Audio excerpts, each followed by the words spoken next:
হ্যাঁ, মেগা স্টিলের নতুন একটা প্রোডাকশন হচ্ছে, নতুন কালেকশন সোফা। এবার মেগা স্টিল অনলাইনের দামে অফলাইনে মেগা স্টিল সোফা নিয়ে চলে আসলো, ঠিক আছে। যেটা আমরা দেখেছি অনলাইনে, আমরা সব কাস্টমাররা দেখে এবং তারা কম দামে সোফা চায়, সেই ক্যাটাগরির প্রোডাক্টও মেগা স্টিলে অলরেডি ঢুকে গেছে। 30, 32, 33 হাজার টাকা এরকম সুন্দর সুন্দর এল সোফা আপনার কাছে চলে আসছে, ঠিক আছে। এবং তাতে আমাদের শুধুমাত্র, হ্যাঁ দেখুন এটাও আবার ঠিক কথা যে আজকে 90-95 হাজার বা 80 হাজার বা 50 হাজার টাকা সোফা আর 32-35 হাজার টাকা সোফা আর নট সেম, ঠিক আছে। এটা কখনোই সেম হতে পারে না। তবে যেটা আমরা অনলাইনে সবাই কাস্টমাররা দেখি, তাতে আমরা ভাবি যে অনলাইনে আমরা তারা মানে মানুষ গেনার আর অফলাইনের দাম বেশি নিচ্ছে, তা না।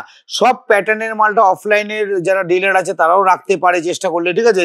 তার মধ্যে আমি তো বেসিক্যালি এটাকে নিয়ে এসেছি একটা কারণে, কারণ আপনাদের অনলাইন অফলাইন পাশাপাশি যখন থাকবে, ফিনিশিং তো একদম টপ কোয়ালিটি ফিনিশিং আছে আমাদের মালে, ঠিক আছে। এটা থাকবে, তাতে প্রোডাক্ট চলবে, কিন্তু অবশ্যই কিছু ফারাক আছে, সফটনেসে ফারাক আছে, বাউন্সিংনেসে ফারাক আছে, সবকিছুতে ফারাক আছে বলে দাম কম। তবে যে প্রাইসটা আপনারা দেখেন অনলাইনে 30, 32 হাজার, 35 হাজারের বিভিন্ন টাইপের এল সোফা, সেই প্রাইসের প্রোডাক্ট অলরেডি চলে এসেছে। যেমনি সাপোজ এই যে সোফাটা আপনারা দেখছেন, এটা 32 থেকে 35 হাজারের মধ্যে চলে আসছে, ঠিক আছে। বিভিন্ন ক্যাটাগরি রেঞ্জ আছে, ইচ্ছা করলে আপনারা ফিনান্সের ব্যবস্থা আছে, সব ধরনের ব্যবস্থা আছে। আপনারা আসুন, দেখুন, ভ্যারাইটিস প্রোডাক্ট আছে, দেখে কালেকশন করুন।